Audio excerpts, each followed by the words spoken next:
The key to maximizing chest growth is ensuring that for any bench press, your arms bend well below the torso. Think of lifters built for deadlifts. Even with powerlifting technique, the tip of their elbows point straight down to the floor, not out to the sides. And upon touching the chest, their active range of motion given this long wingspan is reached, where they physically cannot go any lower. In fact, the bar would essentially float in the air if their torso weren't in the way. Although these leverages are cursed for demonstrating strength, it's exactly what you need on all horizontal presses. The chest thrives on stretch-mediated hypertrophy. So if you've struggled to build yours, it's likely because you haven't experimented with an extended range of motion. If all you've ever done is press with a 90-degree arm angle or slightly below, you're 100% leaving gains on the table. This explains why even on the opposite spectrum, those blessed lifters with good bench leverages, having short arms and a barrel ribcage, don't always see the best chest gains from bench pressing. These are the minority of lifters whose weight on the bar doesn't always match their physiques, because they're not fully stretching their pecs. Alternatively, the taller arm lifter will be weaker than he looks. Another reason is that powerlifting form often comes for the ride, embracing a moving weight mindset as opposed to trying to kill the chest. Massive arches and wide grips reduce the range of motion in the most hypertrophic range. On top of that, they may not have gotten strong enough, particularly without manipulating these factors. So it's a lose-lose situation. So for the average lifter benching 315 or a bit more with bodybuilding form, healthy body fat levels, and arms bending deeply, it's highly unlikely that their chest will be underdeveloped. Study after study shows that chest size is the biggest predictor of a high bench press 1 rep max because it's the primary mover. Duh. While barbells don't allow for converging of the upper arm, the bench press remains a stable, lengthened bias lift with incredible progression potential. And you won't lift more weight than on a Smith machine. So it's a low-skill, time-proven mass builder that fully deserves its reputation, having built enormous pecs since the silver era. And remember, natural bodybuilders today do not have bigger chests than those from 70 years ago. Just to say, legends like Marvin Eder were benching 5'10 at 198 drug-free. And plenty of average competitors back then were hitting 405 raw under 200 pounds without specializing in the bench press or training for maximum strength. Also done flat-backed, but more on that later. The point is, if you get strong with a deep weighted stretch, the bench press can become optimal for the vast majority of lifters. However, you must customize the base version to further lengthen the chest if your goal is maximum hypertrophy. The added benefit is that stronger lifters will also get more out of less weight. See, there are no downsides to being weaker for bodybuilding. In fact, for those who aren't built to bench, you shouldn't be mad. Forget about what you can display. Your ability to build is naturally enhanced. Of course, you can still become very strong, but reaching top 1% bench standards become less realistic. And for normal lifters, after applying my tweaks, you'll be on the same boat. Regardless, we need to stop analyzing the bench press as though touching the chest automatically qualifies as full range of motion, because it's not. There's full range of motion of the exercise and full range of motion of the muscles. The same applies to push-ups, where most people assume that touching the floor represents the deepest stretch possible for your pecs. But if we know that parallettes and rings allow for far greater depth, that means it's possible for your arms to bend much lower, and thus anything less is a partial. There's levels to this, and the same logic even applies to deadlifts. Conventional pulls with Olympic plates are often seen as full ROM, but the true maximum range stops at hands on feet, so a deep deficit depth. In fact, deficit anything is, on average, far more hypertrophic while also being less fatiguing. The best part is, because you're training the weakest position, when you go back to regular full range of motion, it feels like a partial rep, because it kinda is by comparison. So if all you ever do is bench to the chest and then suddenly switch to a 2-board press, you'll instantly add 20 or more pounds. Well, the same applies to deficit benching. If you can hit 275 with a cambered bar, guaranteed you can instantly load up 315 and blast it off your chest. It'll feel like cheating, thanks to the newly trained joint angles to spring out of the bottom and having finally corrected a chest weakness. Range of motion deficits represent opportunity cost gains, with high return on gains investments. Our goal then is not just to make pressing lengthen bias, but rather maximally lengthened. So let me say that again. We want full stretching, not stretched enough. The chest should be physically unable to stretch any further, like a band that's about to snap. It should feel like it's tearing apart. And the first time you try this, you should be just as sore as the first week you started lifting. Sure, the muscle damage will be greater initially, but don't forget about the repeated bout effect. And studies showing benefits of lengthened training also indicate that this so-called impaired recovery, mechanistically speaking of course, didn't negatively affect the net results. Probably because your body does adapt, so this potential con naturally fixes itself over time once you get accustomed to weighted stretching. That said, there's certainly some truth to the idea that deep stretching can be taxing. So the solution is simple. Combine deficits and normal full range of motion for a balanced blending strategy. What I'm saying is, you don't have to rely exclusively on super deep ROM stretching, but it should take priority, like 60-40, 80-20, or allocating 2/3 of your overall pressing volume and exercise selection to extended ROM. You can also balance your workouts by alternating deficit-based days with normal ROM days, ensuring you train both joint angles while they complement each other for recovery and strength. Alternatively, you can use training blocks. For example, emphasizing deficit presses for base building over 8 to 12 weeks, followed by normal ROM for 4 to 8 weeks to peak in order to take advantage of your recent hypertrophy gains with improved leverages. This is exactly what I did during my recent 405 bench journey. I started with normal ROM plus mini partials, then combined normal ROM with deficits, then transitioned to deficits only, and finally finished with normal ROM overloading variations. This sequence allowed me to develop deep ranges without relying exclusively on one variation. So even though the weighted stretch on the chest should be prioritized above all else, and this is my main message, I also don't want you becoming an elitist who misses the bigger picture. So long as you're not doing shortened partials on the bench press, which we can all agree is not optimal, all these variations are connected and build each other.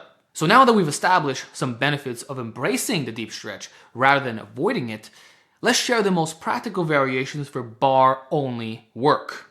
The first and most obvious solution is to use a cambered specialty bar of any kind. This includes the regular cambered bar, which you've likely seen Dr. Mike use in his chest training videos, the arch nemesis Swiss bar, essentially a neutral grip barbell with a rainbow arc in the center, and the buffalo bar, which is an intentionally bent barbell. The buffalo bar provides about 2 extra inches at the bottom, like a reverse board press. Now, I can already see some of you tuning out because your gym probably doesn't have any of these bars. But let me ask you, if you're serious about maximizing your chest gains, why wouldn't you invest in one of these very inexpensive bars? At most, it'll cost you $200. You can donate it to your gym or keep it at home. Just to say, many of you will spend money on various supplements and training programs, but then you won't invest in the tool that creates the stimulus and could literally revolutionize your chest training. It reminds me of when guys tell me, but Alex, I can't use accommodating resistance at the gym, so this advice is not relevant. Meanwhile, I used to bring my own pair of 30-pound chains in my backpack for years, well before I had a home gym, including this year, along with my tripod, camera, and lifting gear. So why can't you bring your own equipment and leave it at the gym? To me, it demonstrably proves that you don't want these gains bad enough. So even if I provide alternatives, which I will, a mindset that's so quick to abandon superior training won't take you far. So let me be clear. The number one option by far for flat bench pressing is taking advantage of a modern cambered bar of some kind. It provides the most overload with the deepest arm bend at a typical flat angle. It's possibly the best free weighted chest press you can do. Now, if you can only pick one, the regular cambered bar is probably optimal. It gives you 3 to 7 inches of additional range of motion depending on the brand, making the stretch unbeatable except when compared to ATG dips and deficit push-ups. It guarantees orangutan leverages for everyone. However, it's also the trickiest bar to find online and is the most taxing on shoulder recovery, so that's a minor downside. Now, the arch nemesis Swiss bar has a neutral grip, which focuses more tucking, thus better leveraging the ribcage, and is easiest on the shoulders compared to all deficit benches. It doesn't stretch as deeply as the regular cambered bar, but still goes plenty low.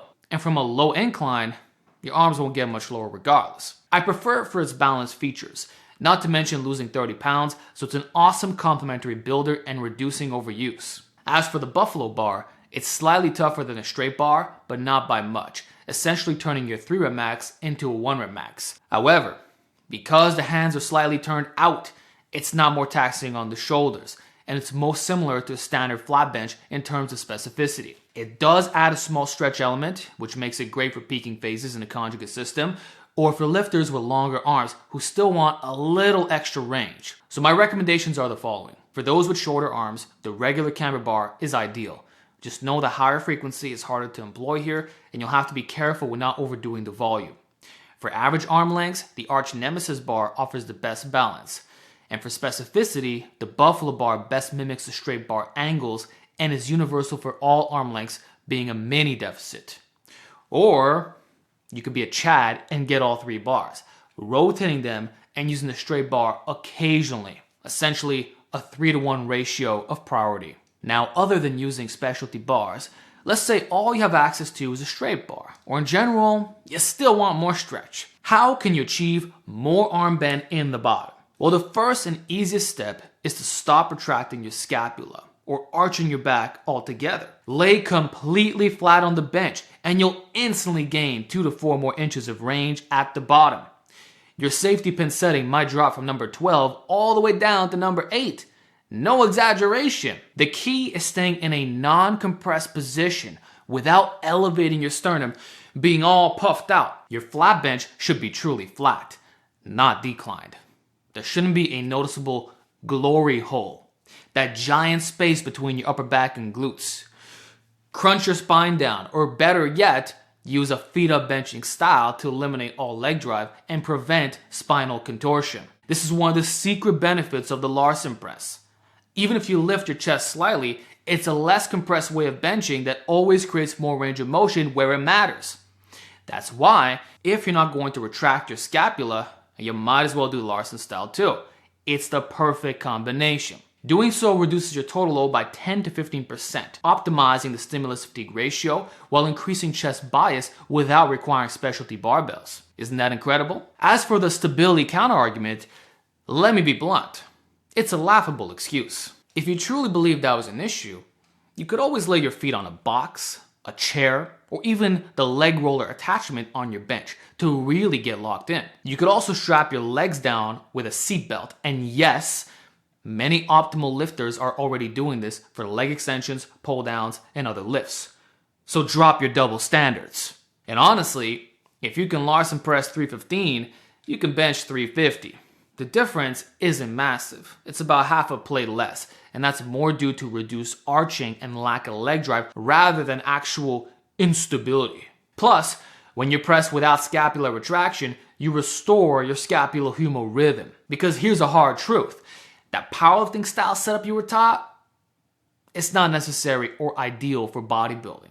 And it wasn't used throughout most of lifting history. Funny enough, all the OGs from the silver and golden era benched with flat backs and still put up elite numbers. Here's what happens when you switch to this style. 1. You can't cheat with limbo arching. 2. You discover your real leverages.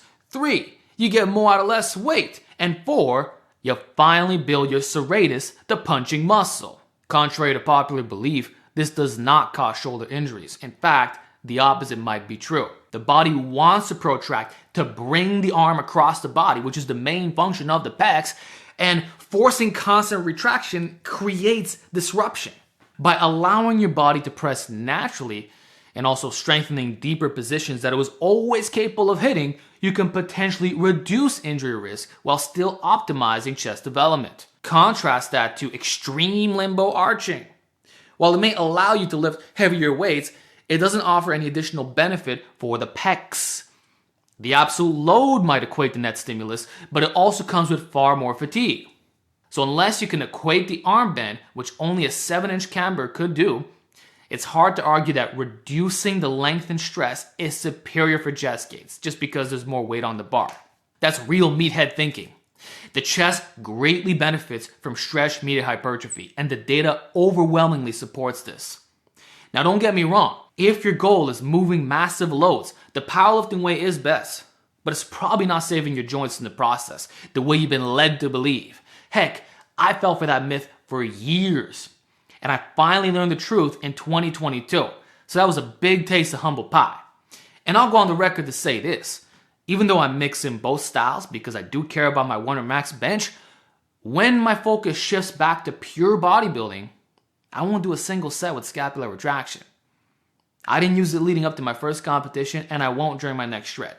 This style also translates better for dips and forces you to address your weak links instead of avoiding them with hyper-specific bench training. Forget about that.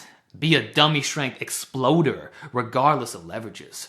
This will fix your chest once and for all, especially when you start pausing in the bottom, which, by the way, should always be your default. And it's another important tip I've been a broken record about for too long, so I'll keep this brief. Pause every single rep, just long enough for the bar to come to a complete dead stop. Make sure it's motionless before violently exploding out. A minimum of 1 second and a maximum of 3 seconds. This forces the chest to work significantly harder, rather than relying on momentum or the stretch reflex to transfer the load onto your delts and tris towards the midpoint. It's an easy adjustment that better standardizes the range of motion. It's safer for your shoulder joints since there won't be jolts of instability, and it's good for load management. Plus, it looks cooler and further emphasizes the most hypertrophic length position, as I've been saying nonstop throughout this video. So I'd even argue that you never need to do another touch and go set again. That's how superior pausing is. My ratio is probably 90% pause benching, 10% touch and go. But I've even gone years without doing any touch and go reps. So hold that deep stretch.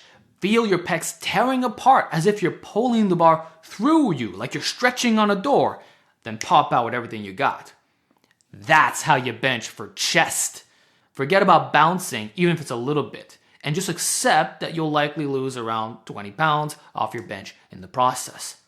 So the only form of touch and go bench I'll accept is the t-shirt touch or spoto press, where you're lightly grazing the shirt under control. FYI, even though I did down on powerlifting advice, I will say this. They absolutely nailed the pausing part. And even with all their leverage techniques, the best raw benchers still have watermelon pecs. So that's how good pausing is. It's rare not to have a big chest when you bench really heavy with clean IPF approved pauses. So imagine when you do these pauses with bodybuilding technique. Oh man, you're gonna get all the benefits without having to lift as heavy. That's the whole point. So we're taking the best aspect of powerlifting technique that was hypertrophic, the true X factor, and disregarding the rest. Now regarding the negative, which does tie into this, it should always be controlled. However, the speed, whether fast or slow, is an interesting point of debate. On one hand, faster reps with a pause can hyperaccelerate the weighted stretch, similar power strokes, which might enhance stretch meter hypertrophy. On the other hand, slower negatives allow you to feel the chest opening up, easing into the stretch with better technique, and better trains the eccentric phase, which is uniquely hypertrophic. Slower reps are still intense, but generally safer, producing less peak forces in the most vulnerable position. And according to data, provides similar results to faster tempos. The main practical difference lies in the load used. With faster negatives in the form I described earlier, you'll lift about a half plate more per side, while achieving comparable chest growth. That's the trade-off. Faster reps might be better for strength, but for hypertrophy, they're neutral. However, they also come with a worse stimulus to fatigue ratio. Slower reps, by contrast, are just as effective for hypertrophy. They might hurt your ego or feel boring, but for some lifters, they're actually a huge relief since they shift the focus away from the absolute load. Ultimately, it depends on where you are in your training journey. For me, the most important factors are 1. Always pausing your presses. 2. Avoid dropping a negative completely. And 3. Standardizing each rep, whatever tempo you use. So the negative should take at least 1 second at the fastest speed or up to 5 seconds at the slowest speed to maintain standardization. The speed must be consistent and most importantly, intentional. All tempos work, including 10-second negatives, but longer tempos are harder to stick to or be accurate. My advice, do what you prefer or what makes the most sense for your current strength level. And also watch this video I made a while back on tempo benching. I believe that cyborging it is best for advanced benchers who are trying to reduce the absolute load. But honestly, you should do them all, which is usually the correct answer. Tempo benching is awesome for technique refinement, control, and lighter training blocks. But so is, say, benching fast, even with bands, for that overspeed eccentric.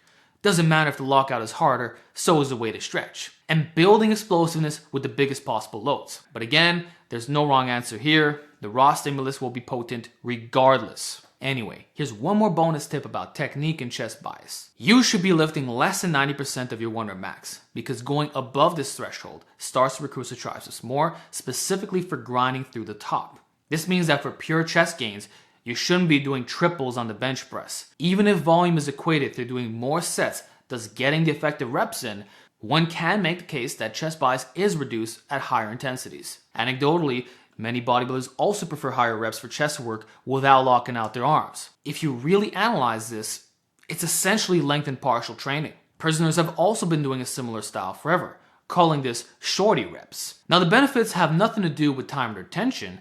Instead, it's about removing the grinding at lockout, thus keeping the focus entirely on the chest, so that it fully fatigues first, with the triceps having many more reps in reserve, even though they already had some. It's just making it even more chest bias, essentially reducing the half sets for the triceps to maybe quarter sets. As bro sciencey as that may sound, even though the recent volume study did use this exact terminology, this combo trains the lengthened position and uses a rep range that causes the chest to probably work best. This is a game changer for arm dominant benchers. So with this in mind, I recommend using the 8 to 15 rep range for deep bench pressing, without worrying about fully locking out at the top. You'll feel your chest ballooning like nothing else. And on the last rep, you know you've targeted the chest effectively because your triceps will not fail to finish the lift, even if your chest is fried. And if you end up flat on the safety pins, nothing wrong with that either. In fact, I believe lengthened partials are one of the best ways to incorporate failure training on the bench press, as you won't come crashing down on the pins unexpectedly. You're already low and you know what's coming. So you can be 100% certain that your chest stimulus is as high as it's ever going to be. Remember, it's all about the way to stretch, and converging into the squeeze is overrated. Finally, here's one more secret for achieving a deficit bench press, especially if you're not going to be using specialty bars or greatly altering your form. Start prioritizing low incline benching. I'm talking 15 to 30 degrees max. Most guys don't realize this, but the incline bench is a fantastic overall chest builder and usually outperforms other angles in studies. The number one underrated benefit is that your arms always go well past 90 degrees in the bottom. It nicely mimics a flat cambered bar bench with some added upper chest bias, which if you somehow don't want, you can always arch your back, which elevates the sternum angle and makes it a bit easier on the shoulders. Technically, this creates a flat bench effect, but with a deeper arm bend than you get on an actual flat bench. Therefore, you're getting a superior overall stretch on your pecs. So if I'm being honest, most lifters probably should put more work on inclines. In fact, you could start your workout with incline benching, then move to a flat barbell press with a deficit or no retraction, or even do weighted dips to double down on the way to stretch. That's a hardcore combination for bulging pecs. And let's not forget, incline benching is harder than flat benching. That's probably the real reason why many guys skip it, even though they know it works and it's such a simple and effective option. It's humbling. For example, I can bench 405 flat, but only 330 on the incline. A 75-pound difference. My incline rep work for sets of 10 tops out at 245, which is nothing compared to my 3 sets of 10 close grip sets with 290. But here's the thing. The incline bench is like a cheat code for lowering your training status, which, as discussed in the beginning of this video, is desirable. We want to be shitty benchers. And this is the only non-unconventional common way of maximizing the weight of stretch on the bench press, no matter how you do it. With the exception of partial reps, so not touching the chest. And it's even better if you touch your clavicle. This adds another 2 inches of range of motion. So through these bad leverages, no matter your structure, it's universally difficult, It turns an elite lifter into an advanced lifter into an intermediate, and a novice into a pure beginner. So if you really want to get more out of less weight and don't want to mess with all these complicated variations or form tweaks I've mentioned, then just become an incline bro. Treat flat bench as your secondary or third lift, not your main one. Flip the order. And if you're a real one, also include incline variations like arch nemesis incline pressing. If you can even manage to touch your chest. This, my friends, is how you acquire juicy watermelons from benching. If you follow this advice, there's no chance that benching won't work for you in the long term. If you're still not satisfied, trust me, the variations are not the problem. It could be your diet, overall programming, time expectations, or worst case, bad chest genetics. But I'm certain that most of you will see massive chest improvements if you really commit to the process for at least a year. Don't rush to try something new. Give hardcore benching another shot. So that said, keep me updated and let me know what kind of exercise you'd like me to cover next for maximizing the way to stretch. Just saying, I've been preaching this before the science backed it up, before it was popular. I've been experimenting with unique variations for years given my conjugate background, and I'm team way to stretch all the way.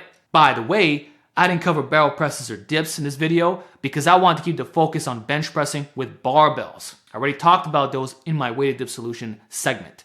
So check that out if you're looking for the #1 old school lower chest builder of all time.